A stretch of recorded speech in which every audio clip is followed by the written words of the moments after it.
Like get offline and recycle your router. No. Great. I put the router on the floor. It's just dumb. Just too many steps. Uh-oh, and we lost him. Aren't really playing sense. Can't hear you. Did you put the router on the floor? You must have walked through. So can you hear me at all? I can, yes. Can you? Okay. The reason I asked is because I had said that I put the router on the floor, and then you asked me if I put the router on the floor. There was a point. How about that? There was a point where I lost you. Okay, that's what I was wondering. Sorry, Ben. Can you see me? Can I see you? No, I can't. You are but a shadow in the inky darkness of your basement. Hey, there you are. And am I slow? No, you look good. Okay. All right, so almost there.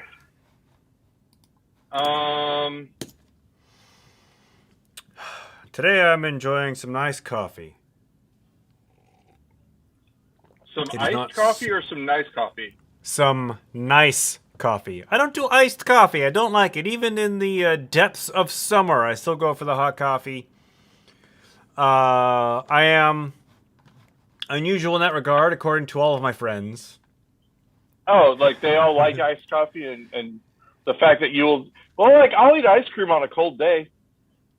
Yeah. Sort of the same. Yeah, I mean, people line up outside of Molly Moon's on a cold day outside, so there's something to that. All right, here we go. You ready? 1, 2, 3. Ben Lawrence. Paul Goody, how's it going? Oh, it's going okay. I got back from vacation a day later than I wanted to, so I got back. Why don't you remind the people where you went?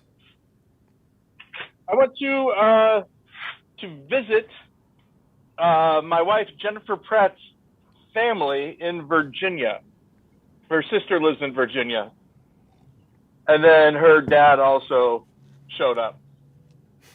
So yeah, that was basically my vacation, which was all right. How was flying with Edward? Not great. He didn't like it. No. But even after the narcotics you gave him? That's the thing, is we've determined that Edward may be the Keith Richards of dogs. We gave him the maximum amount that he needed, and he was totally fine. Like, totally. And when I say totally fine, this is what I mean. He was unaffected. He was sleepy. Yeah. He was sleepy, and he was like, looking like this. Never slept, though. Barked a couple of times. And constantly scratching on the inside of the carrier. A lot. So it wasn't great. But I like it better than having... The other option would have been to leave him in the veterinarian's office in a cage for that entire time. I don't know about how veterinarian offices do it in the Midwest, but out here there are bordering places where it's not a vet, it's like a doggy hotel, and they let the dogs run around every once in a while if they socialize well with other dogs.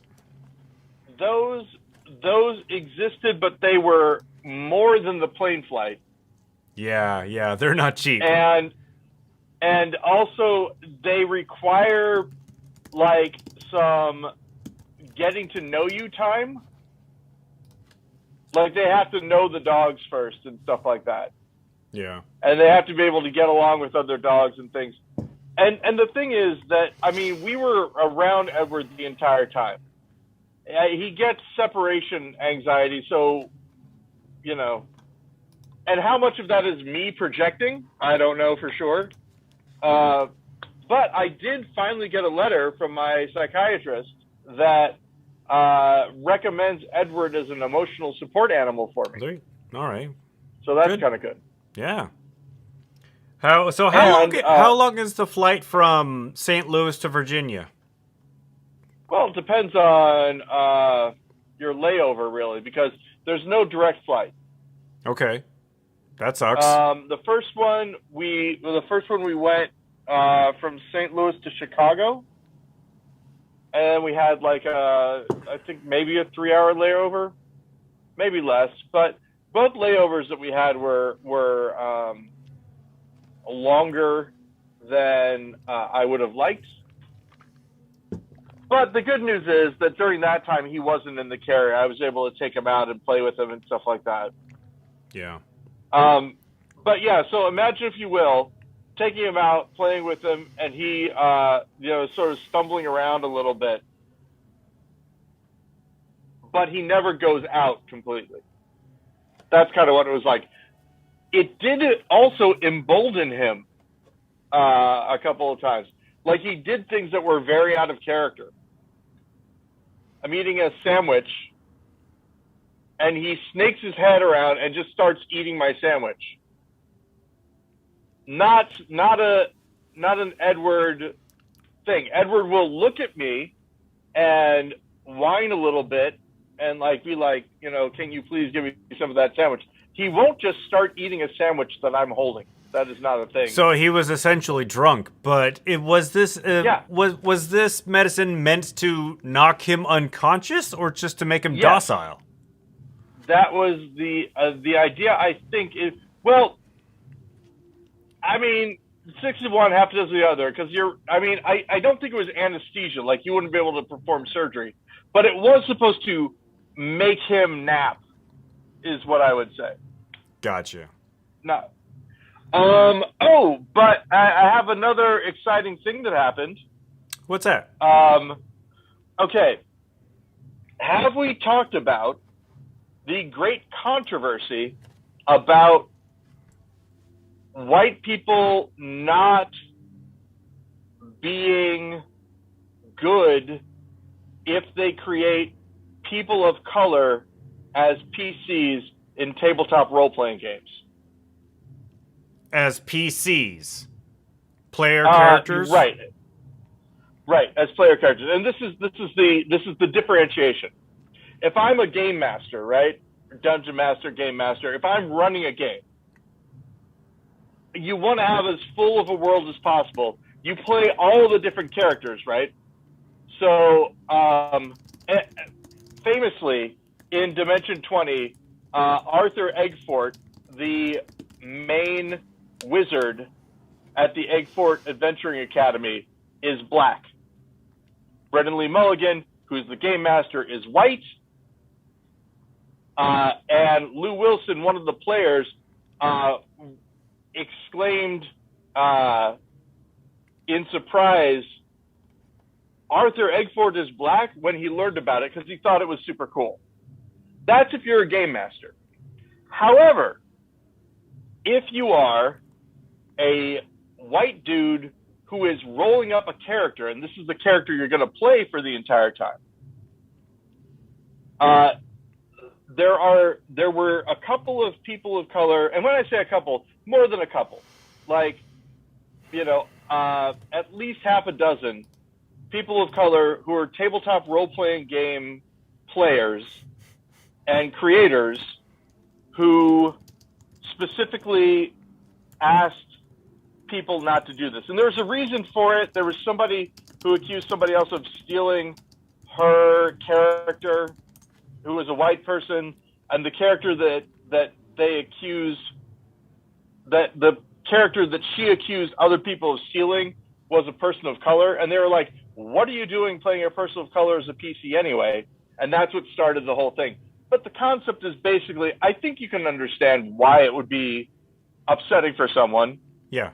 For a guy to go, I'm going to play a black dude. So all I did was, there was somebody else who posted this thing saying, hey, as a person of color, I'm asking you, please don't make your PCs people of color if you're not a person of color. I find it makes me uncomfortable. I don't like it. And I posted a thing saying, hey, this to me makes sense. I don't see why this would not make sense. If somebody asks you not to do it, don't do it. But then I go into the comments section here, and I see all these people trying to play a game of inches. This is a video where I'm commenting about looking at the comments, and they're like, well, can I play an elf with dark skin? Or, well, what about a Japanese person? Can I put, that? I'm like, they're saying it makes them uncomfortable. Just listen. Don't ask, don't argue in bad faith. Just, answer the question. I can tell that you're wanting to say something, and I will pause here for that to happen, but there's more to the story. Continue, sir. Okay. So, after I make that video, someone writes back and says, so does that mean I can't play a person of another nationality? ? And this is why it's important, because I needed you to hear all this context first. I made a video to that where I said the following. I can't answer this question from you until I know if you agree with the original premise. If you agree that a person of color asking someone who is not a person of color to not create a PC and the tabletop role-playing game that is a person of color, if you understand all that and you go, oh, well, that means I shouldn't do it, and you agree to that premise, and then you say, now I have a follow-up question after I have agreed that, yes, I shouldn't do this. What about someone of a different nationality? Then we can have that conversation. If you're asking, what about a person of another nationality, because you're hoping to somehow backdoor your way into being able to play a person of color PC when you're not a person of color, that's not a conversation we're going to have. And that video got taken down by TikTok for hate speech. Really? And yes. And I looked up what hate speech was as far as TikTok, how they described it. And it's when you say something bad about a protected class. And I tongue-in-cheek remarked, I didn't know that white fragility was a protected attribute. I didn't realize that me questioning this, so I appealed it, and they put it back up. That seems to be a running thing amongst social media companies. Facebook is notorious for that, where people criticize white people and it gets taken down. Yep, and I had another one that got taken down, and because of those two, I couldn't post to TikTok for like 26 hours.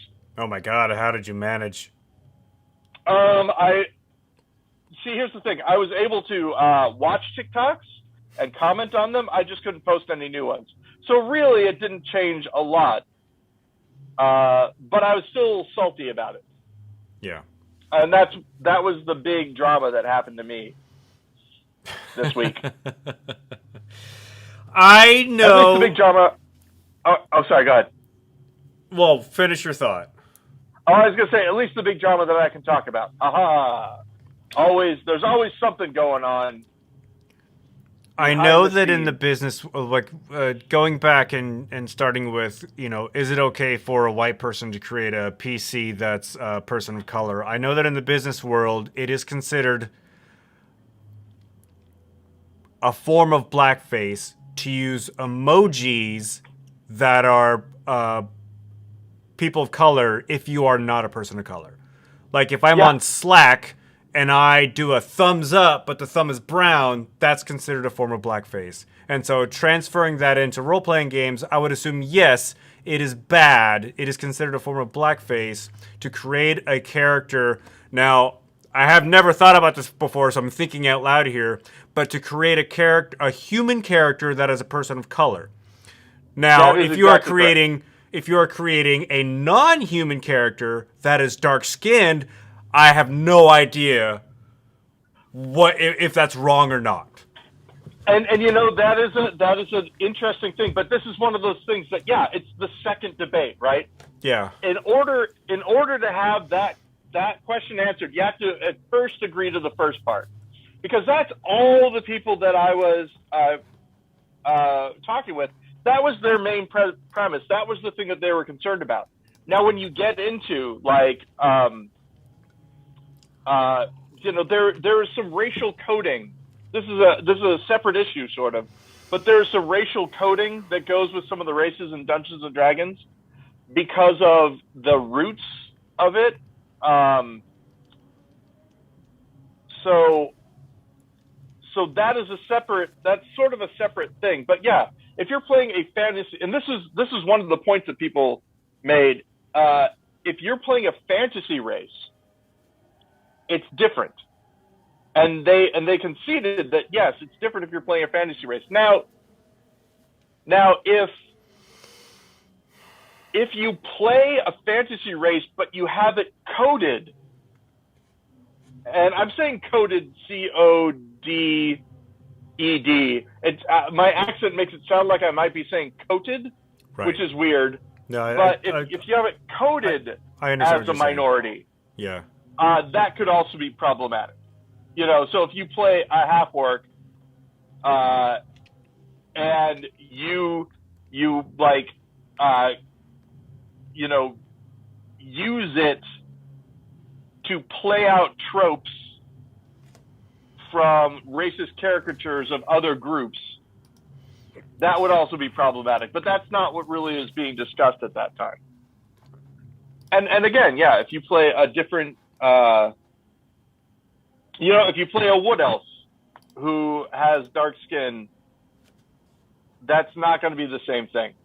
In fact, when people asked that question, one of the things that they said was, like somebody said, "Oh, I can't play," and usually they were using it argumentatively. Like they're saying, "I can't play a person of color." Well, can I play a black-skinned dragonborn? And the people would say, "Okay, so I'm a person of color.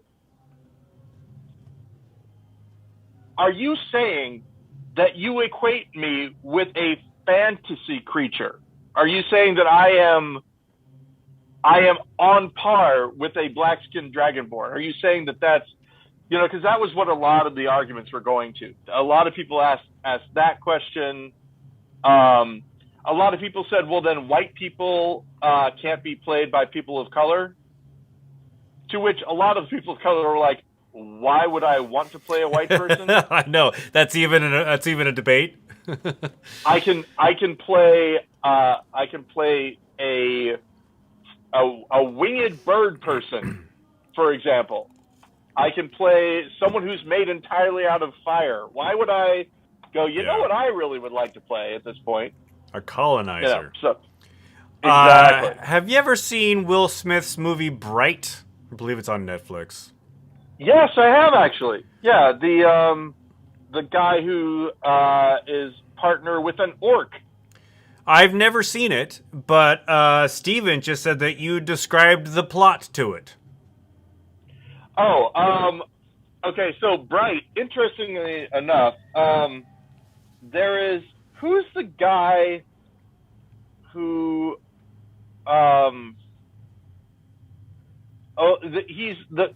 the guy who wrote Bright is this guy whose stuff I like, but I know he's a problematic dude.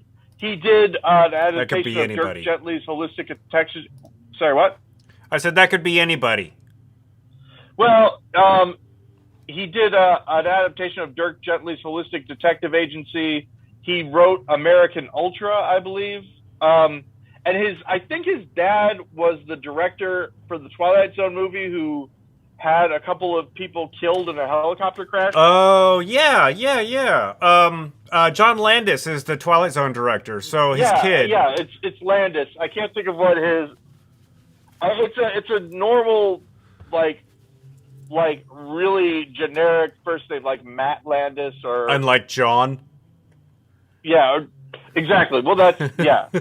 But yes, Mr. Landis, the writer, Landis the younger, apparently was a creep to his Max. It's Max Landis.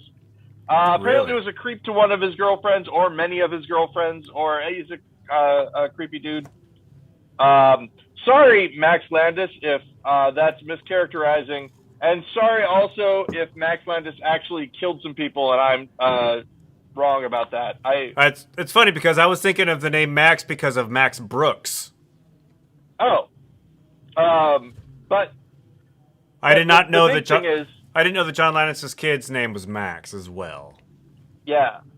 Yeah, Max Landis wrote Bright, and it's a fantasy world sort of taking place in modern times. And I think what Steven's talking about is it's the whole there's an orc in it, and the orcs are like looked down upon by the humans, and this guy's given an orc partner, and it's sort of in the heat of the night kind of two different groups forced to work together. There's another movie, or not movie, TV show that I really like called what's it called? Beforeigners, I think it's called. I want to say it's called Beforeigners. Okay. It's like Swedish or Norwegian or. I think I've seen that listed on one of the streaming services that I have. I couldn't tell you which one. It's really good. I really like it. And I apologize ahead of time for getting the country of origin wrong. I think it might be the Netherlands. But it's about people from the past who show up in modern times. And it's like if you're from like prehistoric times, you're kind of one level of society, and if you're Viking times, you're another level of society, and then there's also like sort of Victorian era, which are like they're richer and they have like more education and stuff, but it's all about this cop who has a partner who's from the Viking era and the problems that they run into. Yeah. So I think we may have spoken about this before. Oh, probably yeah. Because I like it. It's a really good TV show. I wonder if they have more episodes. Speaking about which, I'm watching The Walking Dead. Why? Why? Why am I watching it? It's like actually a very. What it's a good season are you on? What season? I had to nope out of there after like the fifth or sixth season. Oh, I'm on season 9 by this time, Ben. It's my Law and Order. I don't like Law and Order that much, but it's one of those things of I can have it on in the background and work on other things and be fine. I do not get totally invested into because Garth Marenghi's Dark Space is now on. I believe it's on. It might be Netflix, might be Amazon Prime, but I couldn't watch it and work on stuff at the same time because every single shot, there's something interesting going on. I was Whereas told Walking Dead. I generally don't do that. If I'm going to sit down and watch a TV show, it typically has my full attention. I know that if I start looking at my phone too much during a show, then I should just stop watching that show. But The Walking Dead, though, The Walking Dead was just irritating me so much. It was the season. It was the season where Negan, kills a couple of beloved characters. I watched that entire season, and at the end, Blair and I were watching it together. And at the end, we were like, "Why are we watching this show?" Yeah. So it just stopped. And for me, You remember I wrote a book called Mara and the Magicians a while back. I'm turning it into a role-playing game. Okay. And in order to do that, I need to have something on in the background while I'm sifting through the entire novel to make sure that every little thing that I put in the novel has an allegory in the game. And I don't want to forget anything, so I'm going through and doing that. It's going to take forever, but it's good to have a hobby. Have you seen The Good Place? Yeah, The Good Place is good. It was, yeah, I mean, I've seen the first episode a couple times. I tried watching it. Actually, I think I've seen the first 2 episodes twice because I started watching it like years ago, I think when it first hit Netflix, and I, for some reason, didn't continue. And then your friend of mine, Cole Hornaday, was like, I really like The Good Place, and I really like Mythic Quest. You should check out those 2 shows. So I rewatched the first 2 episodes of The Good Place, and I watched the first 2. What is Mythic Quest on again? Mythic Quest is on Apple TV Plus, and I watched the first 2 episodes. Why am I not watching that? I watched the first 2 episodes of Mythic Quest, and it made me laugh more, so I continued on with that. But then I was talking with Cole last night, and he said he finished it, and it was like and he says it's a brilliant TV show. So I'll have to continue watching it. But it's a lot of content. I mean, what do they have, like 6, 7 seasons or something on order of that? Of The Good Place. Are you talking about The Good Place? Yeah. You just said you saw the first 2 episodes of Mythic Quest, and I think that you said Mythic Quest when you meant The Good Place. Well, both. But maybe. But you've watched more than 2 episodes of Mythic Quest. Yeah, I've seen the whole thing, but I've only seen the first 2 episodes of The Good Place. Yep. I don't know if I've seen the whole. I might have, like, every once in a while, like, I'll stop a series and then there won't be any more episodes. And, like, this is what happened to The Walking Dead. I watched all of The Walking Dead and there weren't any other episodes, and then I was watching a whole bunch of other things, and then I was like, oh, there are 2 more seasons of The Walking Dead now. So the same thing. I think I'm probably missing 1 season of The Good Place, maybe. So I'll see if I can watch more of it because I liked it. And it's on Netflix. Everybody's got Netflix. Even my parents have the Netflix. So Steven is watching and commenting. Is there anything that we missed from him? Well, he has a topic suggestion, but he also says that each season of The Good Place is a half season of episodes. So I guess it's probably only like 9 or 10 episodes then. Okay, yeah.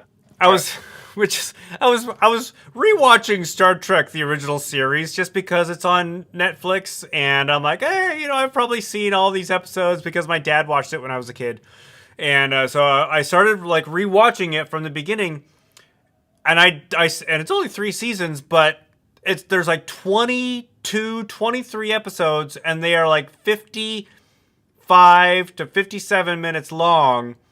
It feels so long, even though with modern TV shows, when the episodes are only like 44 minutes, it's even shorter now, and you kind of want more. Like for Better Call Saul or something, or Breaking Bad, you want more content. But with Star Trek: The Original Series, it's so boring. The episodes just take forever. Yeah, Stephen McCandless was talking about this, about how I think he was talking about. He brought it up back when Sequest was a thing. Not Sequest. It might be Sequest. He'll know what I'm talking about. He was talking about he was watching a TV show and he realized that TV shows are moving at such a fast pace that old shows won't be able to keep up anymore. C-Lab. Yeah. Yeah, he says the next generation is ponderous. He tried watching it, but it's so slow. I dig that. I can get that. Because we live in a different era of television consumption these days, and your TV shows have to keep to a formula to keep the short attention span of Americans.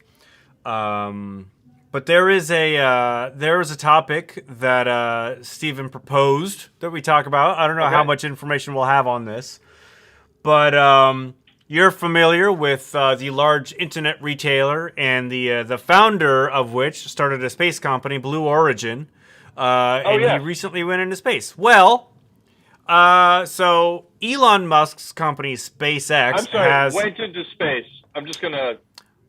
Yeah. Okay. I was listening. I feel like if you don't achieve orbit, you haven't actually gone into space. I was listening to an interview. Maybe not technically.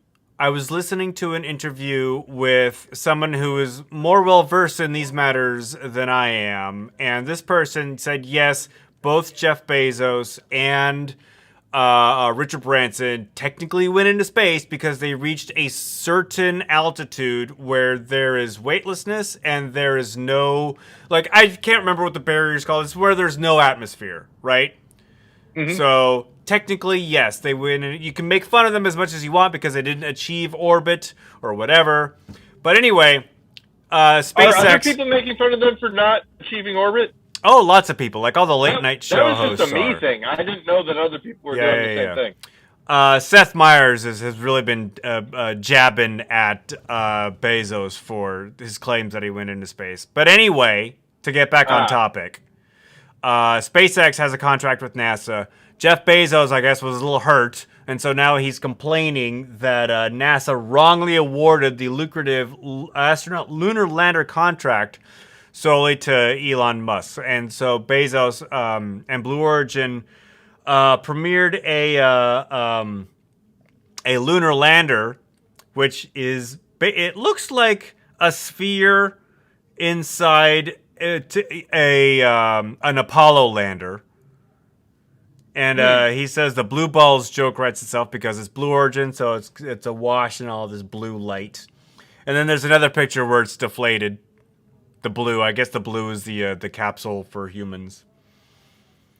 Anyway, so C-Lab 2021 is the show that you were talking about. Wait a second, 2021, we finally made it, you guys. And, he says by choosing SpaceX over Blue Origin, NASA will be saving $2 billion with a capital B. And, the Kármán line, I guess, is the demarcation of space. So we got some real-time corrections happening on the show here, thanks to Steven. Thanks, Steven. I think it was an interview with a scientist who was on NPR's Wait, Don't Tell Me. So, that's where I get my news, is a weekly satirical news show or quiz show. That's pretty good. I used to get all of my news from Reno 911, and let me tell you, it doesn't translate well. Yeah.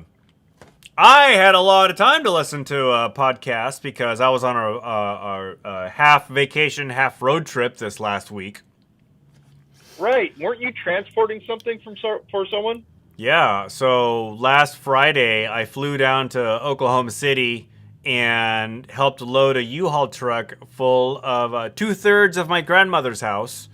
And so that's right. 1/3 of her belongings went with my aunt to their place in Austin. And 1/3 went to my uncle's in Eugene and 1/3 to my parents' house in Yelm. And so from Sunday to yesterday, I've been driving a U-Haul across the country. Well, across half the country. Which is why we're meeting now. I forgot about that. Yeah, I was actually in... where was I Thursday night? Actually, I would have been in Yelm on Thursday night or Thursday afternoon. Yelm. I had hit my target of my parents' house, and as far as 2,000 miles in a box truck go, the trip was remarkably uneventful, which I was thankful for. I'd never driven a box truck, A of all, and B of all that distance, so it was an interesting experience. No rearview mirror. You can only use your side mirrors to change lanes and back up and stuff. So that was fun. I drove my car today, and it was nice being able to look out of my blind spot and being able to see the back of the car. So it was an interesting. I wouldn't say that it ruined me for road trips. I would gladly get back on the road tomorrow if I had a reason to, but I'm not itching to get into a box truck anytime soon. Were you by yourself? I was, yeah. That's something that I don't like. I don't like road trips when I'm by myself. It's not my favorite, for sure. Don't tell my lady friend this, but that's how I prefer it. Mm. Yeah. I like see. Yeah, I like yeah. because that's how I prefer it. So, interesting. You're talking about a box truck. Have you ever driven a semi? No. No. Me neither. All You need right. a So special this is why I'm license to do asking. that. So my kid, as you know, is in band, Yes. percussion, and the percussion instruments are transported in a semi, like an actual semi. And I said, "Who drives the semi?" And one of the kids responded, "The band teacher does." And I'm like, I know a lot of band teachers. Driving a semi isn't normally within their skill set. So, Well, I'm interested. is it a tractor trailer? Is that what you mean by semi? Yeah. How Yeah. big is this band? It's a big marching band. Like, could you not put these in like a Sprinter van or something, or a school bus? Apparently not. I mean, a lot of what they do, and the reason, like they don't march. When I say they, I mean part of the band.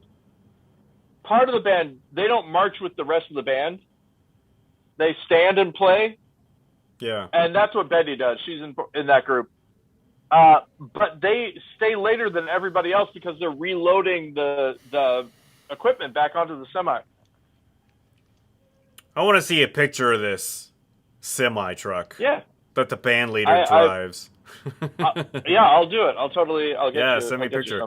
Because aside from like university marching bands where you have like 200 people and their instruments, or like a traveling production of The Lion King, why would you need a semi truck for a high school marching band? Well, all I can say is Betty is here today. Maybe we will have yelling for Betty. I don't know. Oh, the last time that we did it and there was no answer, Betty wasn't even here. So that's why. Did you not know that? I did not. No. Apparently, if you listen to the audio enough carefully, and Easter egg for everyone, you can hear Jennifer yelling, "She's at band!" at me.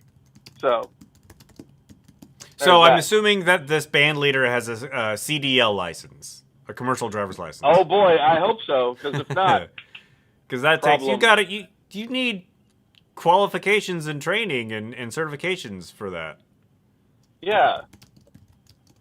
Well, and I'm assuming that they have you're gonna teach high schoolers how to do marching band stuff, and in order to do that, you first need to get a license. Like that. It'd be crazy. How do you feel about streaming content that is released all at once versus that streaming content that is released episodically week to week? Okay. I prefer streaming content to be released all at once. If it is released week to week, I do appreciate it. I'll give you an example. So, Dimension 20 podcast. There were a couple seasons where I hadn't caught up to the podcast. So there were full seasons where I just could watch them all the way through, right? When it slowed down and they started to be released and I didn't have any like back catalog to work through, it became a thing where I'd be like, ooh, it's Wednesday, that kind of thing. Yeah. So even though I prefer to watch everything at once, as fast as I can make it through, I do like the anticipation of different days that it causes for me, I think. Oh, that was the other thing. Somebody at work asked me, that they said that they hoped that I had fun on my vacation. And I responded with not even a second's worth of thought. Oh, I prefer not being on vacation. I like it when my days are pretty much segmented out and standard.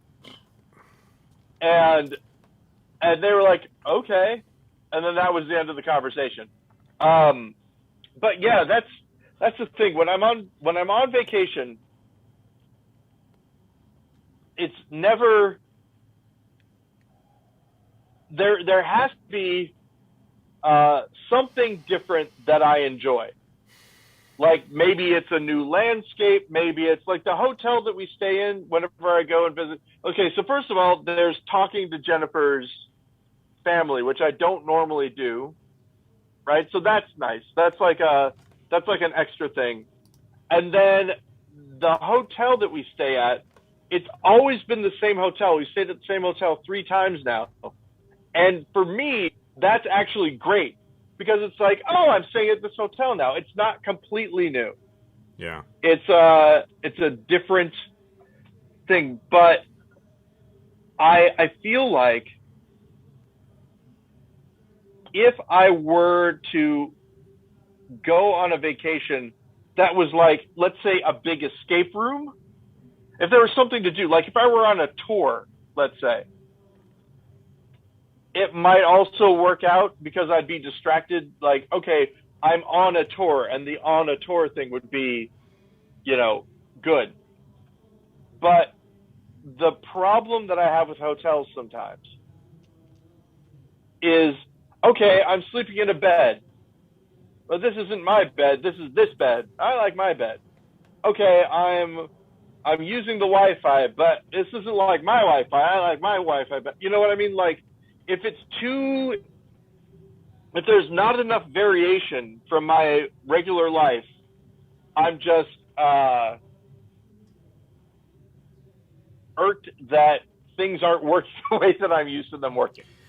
This tub isn't as big as my tub is. I think there's something to be said about being in a routine. That's very comforting, and when you're taken out of that, you sort of have to allow yourself to release that. Like I found when I was traveling this last week, it's from a normal day to day, like being here, being at home, doing whatever I do in a regular day, I know what I'm going to do. I know where I go to get food. I know where I go, I know where the bathrooms are. I have this schedule. I have this routine. When you're traveling, all that gets thrown out, thrown to the wind. There were certain days where, like, I didn't know where I was going to get dinner that night because, like, I picked these hotels basically at random that I was going to stay at. And because I was driving this big truck, I couldn't I didn't want to like drive around town looking for a place because it's a big truck, right?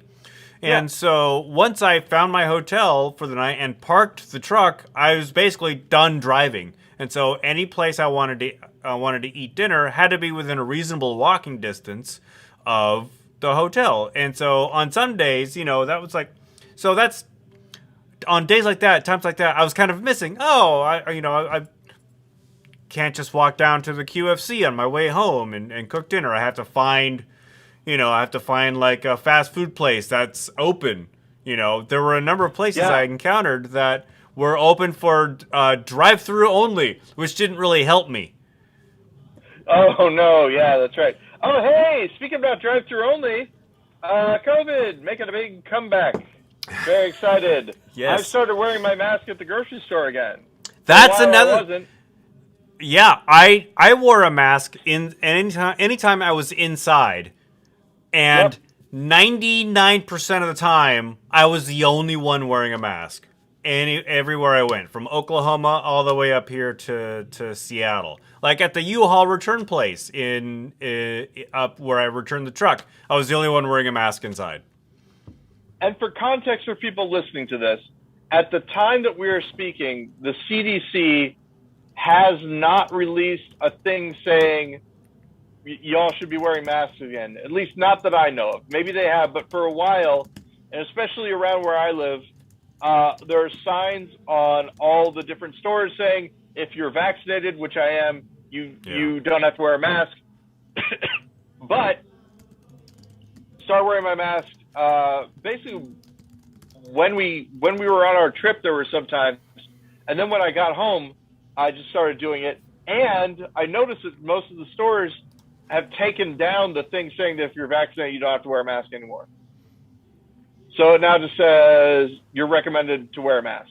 Yeah, I don't know if the CDC has come out to say you should wear masks again. But my apartment building, which released its mandatory mask mandate about a month ago, and they said you don't have to wear your mask if you're fully vaccinated.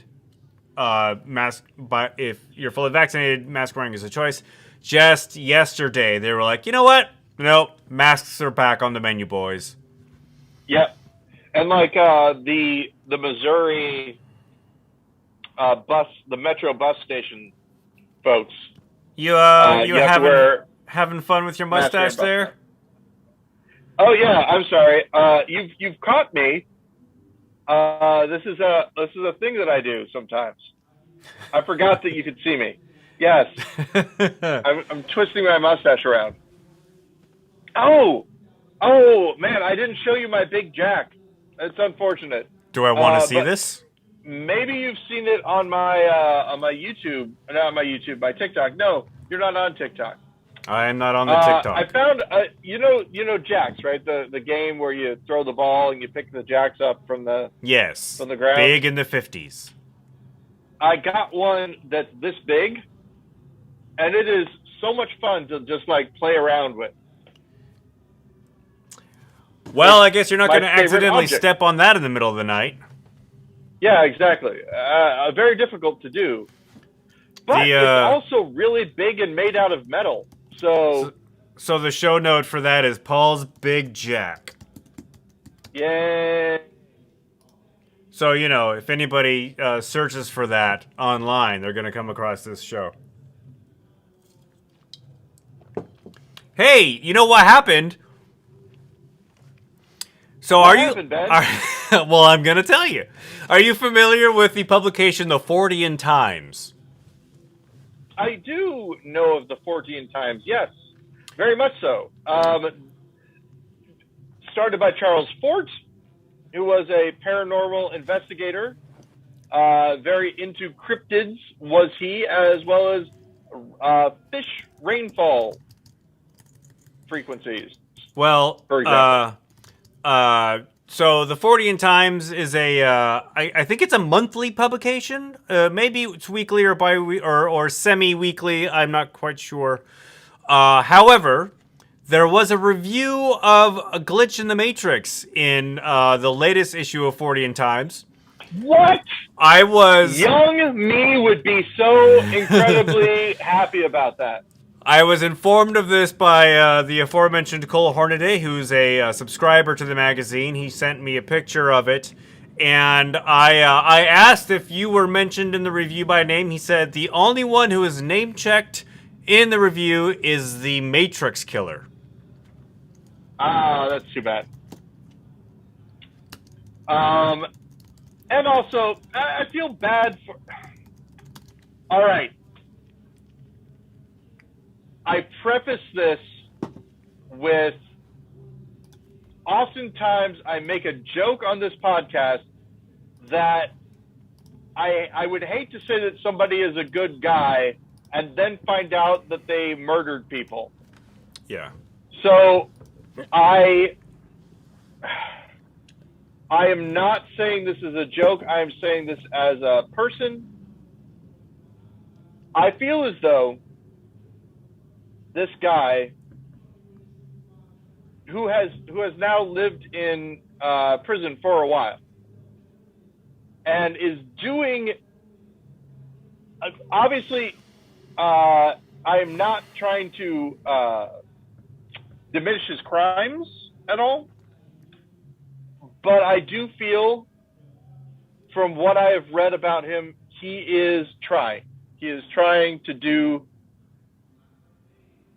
the best he can with the life that he has now. And I feel that him being known as, and again, part of the documentary that I am in, I think that the director did was very as even-handed as he could be with telling the story that he told. Yes, but he also And devoted a ton of screen time to that. yes, Like, that almost felt and like it was half the movie.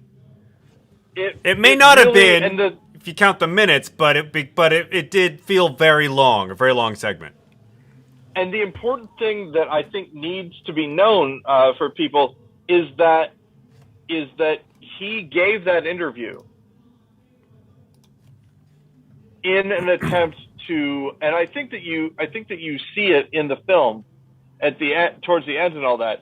The reason he gave the interview was to dissuade people from falling into the same trap that he did. Yeah, you got that. And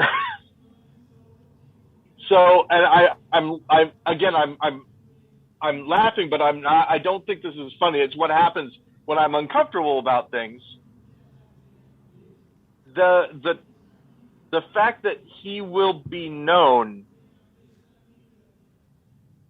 as the guy who, killed people because of the Matrix is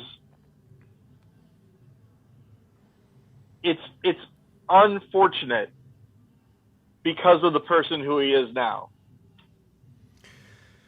And it makes me think about murder in general and about how murderers can change and all that kind of thing. It's very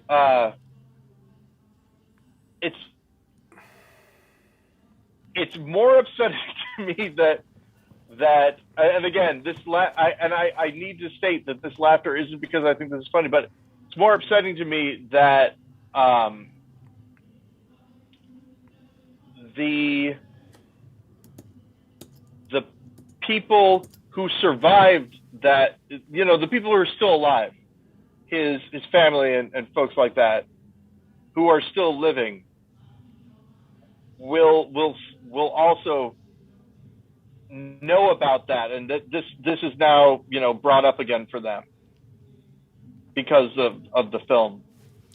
Not that they would ever have forgotten or whatever, but and they have a choice on whether or not they want to watch the film anyway. Absolutely, yeah. But the discourse is going to happen. Yeah. I do remember one thing, though, and I just wanted to share this, and then we'll get off this. What is, again, not a great thing to think about, but one of the producers was watching with his wife, and when that part came on, she hadn't seen it before. When that part came on, he had to go and talk to her and comfort her and all that, because it was so upsetting for her to see that period of things. And so one of the things that I do when I tell people about the film is trigger warning. I give them a trigger warning, right? And there is none for the film. And I hope that the director isn't mad at me for the times that I do this, but whenever I recommend it, I'm like, I got to let you know there's this thing that happens, because I don't want them to feel like that got sprung on them by me if I'm recommending the film to people. Going on to a happier angle of the movie, our friend Alicia Barda recently ran across it, had no idea you were in it, and was pleasantly surprised to see even just a computerized version of you. So people are discovering the film and are being delightfully surprised to hear your voice. That was very nice. And I really like Alicia Barda, and glad to hear that she saw it and she liked it. Well, I don't know if she liked the film, but she liked seeing you. Oh, no, that's what I'm sorry. Not that she liked the film. And thank you, Ben, for bringing up the fact that, yeah, maybe she thought it was bad. But no, I was speaking specifically, maybe I'm glad that she liked seeing me. Yeah. Really, and that's all that matters to me, narcissistically. Okay, I understand. Did you like me? Do you like me now? Do you like, just in general, as a person? Hey, Ben! Speaking of, do you like me now, just in general, as a person? Yeah.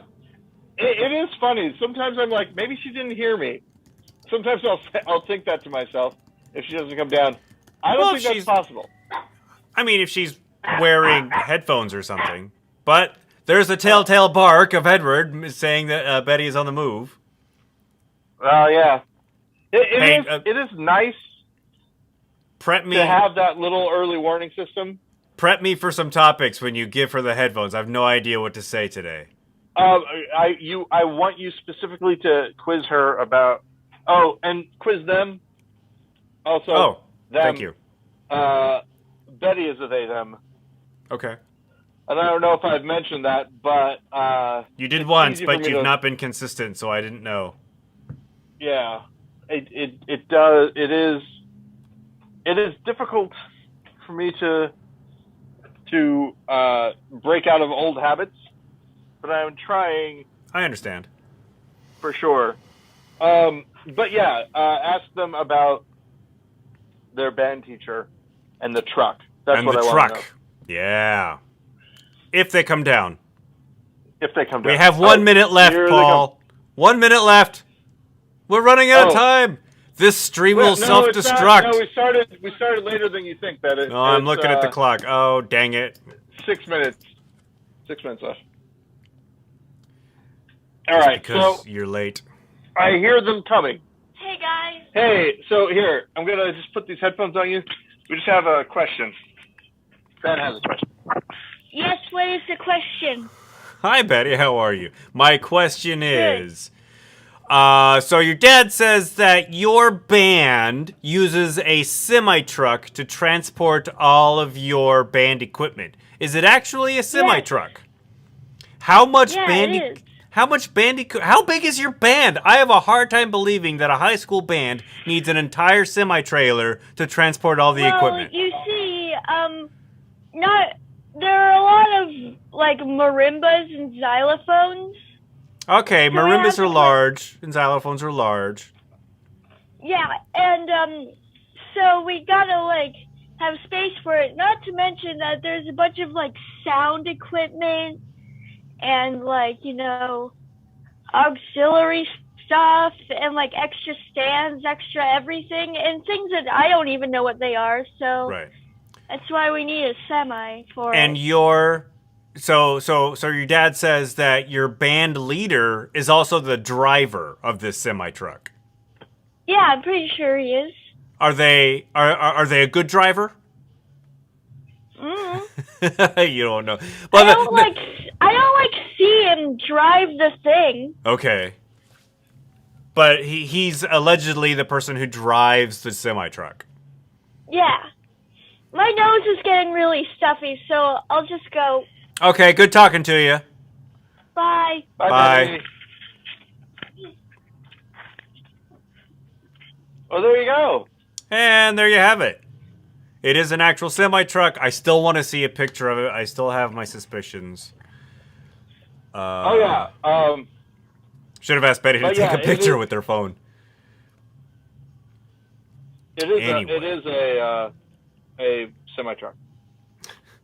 For sure. I'm gonna continue to not believe you until I see visual proof. Yeah. It's not that I don't believe you. I'm just making this a thing.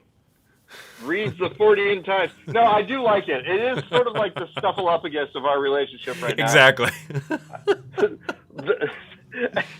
I try to take a picture of it, but it ends up blurry and you can't actually see it. Then I try to take a video of it, and a bird attacks me as I'm recording it, so you can't actually see the thing. A bus pulls in front of it. Yeah. Yeah. So, all right, we've got about 3 minutes left, Ben. Oh, one of the reasons why I asked about if you liked streaming content being released weekly or all at once is because the first 2 episodes of Ted Lasso are online. That's an Apple TV Plus TV show too. But I'm upset because I want to watch all of it, but it's being released weekly, so I have to wait. And when you're waiting for an episode, a highly anticipated episode of a TV show, weeks can feel very, very long. Yeah, weeks are very, very long. Yeah. Honestly. They are. So I'll just Yeah, have to spend my time watching The Good Place. Yeah, The Good Place And of course, is nice. Doing work. And the one thing I'll say about The Walking Dead, since you haven't seen it, I don't want to do any spoilers for season 9 of The Walking Dead. I know of certain deaths that occur. No, it's not a death thing at all. There's just I will say something that won't give it away for you, but there's a thing that happens, and you're like, oh, spoilers! This is a brand new thing. And then it turns out the thing is a brand new thing, but it's not the thing that you thought it was. And there you go. The Walking Dead. And with that... Yeah. Also, Edward hasn't... I bought Edward these sort of chewy, meaty bone treats, and he does not feel good. He ate one of them, and now he isn't feeling good. So Steven was in high school band, and he says he grew up on Bainbridge Island. He says, we were a smaller school. It was always so dispiriting to see schools like Betty's pull up with a semi of gear. Like, their flag corps would be bigger than his entire band. They'd have as many trumpets as the other school would have as many trumpets as Steven's school would have people. And Steven, I believe, was the he was a trombonist. That's right. Going back to Ted Lasso, he says, they release it weekly to train you to check their service with actions repeated at regular intervals over time. Damn them. Yeah, it's totally true. Yeah. Look at this guy, though. He's so sleepy. And he feels that. I'm talking, for the listener at home, I'm talking about Edward. For those of you who listen to the show on the podcast stream, Paul is holding his dog.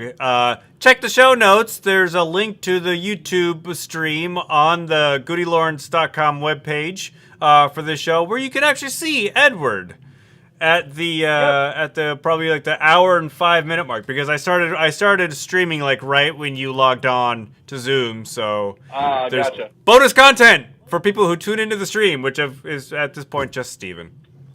He's a lot smaller than you would think, and by that I mean Edward. Steven, a lot bigger than you'd think. He's a tall man. Yeah, for sure. No, you would think he's Steven that big. was the one who said the same amount of physical material that makes up the rock goes into making me, if I remember that correctly. Well, I don't know how much physical material. It must be the same height as the rock, or taller, and the rock is built. I think they're the same mass. I think that's is the rock not 6 foot? Is he a short built buff dude? I know Arnold Schwarzenegger's a short dude. Wait, he is? I don't know. Yeah, I mean I don't think he's a tall guy. I think he's just at some point he had the muscle mass made him appear bigger than he actually was. But I could be, and I am speaking out of my bum. So, with that in mind, you guys maybe don't know this if you're listening, but we actually do have a premise for the show, and that's that we don't do any actual investigation into anything.